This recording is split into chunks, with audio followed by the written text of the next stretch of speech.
saying that whatever ball you prefer in terms of your personal preference probably really isn't the definitive kind of answer you're looking for in terms of which material ball is better. So here's the more definitive answer, even though it may not be the one you're really looking for.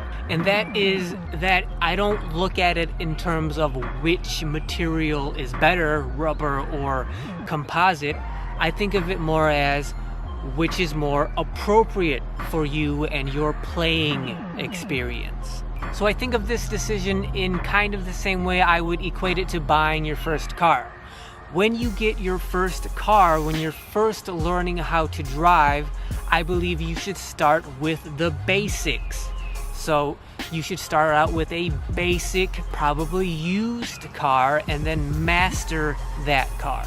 The same idea with basketballs. So you should start out with a basic rubber basketball when you have very little playing experience. The idea being you master the basics before you move on to the more feature-laden, higher expensive, higher quality balls and cars that you don't need when you're first starting out and learning the basics. So you start off driving that basic car or using that basic rubber basketball, and because you're at the beginning of your career, it's your very first time learning how these things work and how they operate.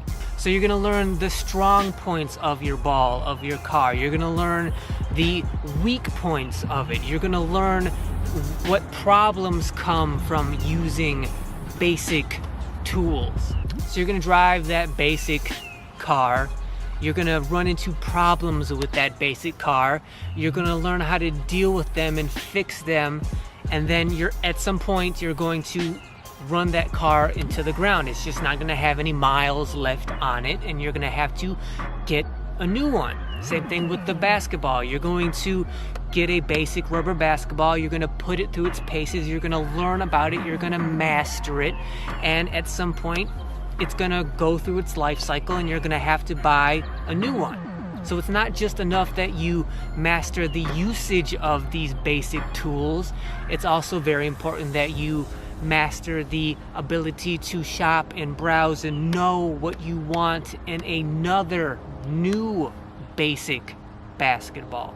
Repeat the buying process, repeat mastering the buying process, and then repeat the mastering process of using the basic tools. You want to go through that cycle a few times. You don't want to just go through it once and then immediately upgrade to the highest level ball or car or whatever it may be. You don't want to just do that once. You want to do it multiple times. Going through that process is going to take time, intentional time, because you're intentionally pacing yourself. You want to master the process of buying, shopping, owning, using these basic tools. You want that to take years.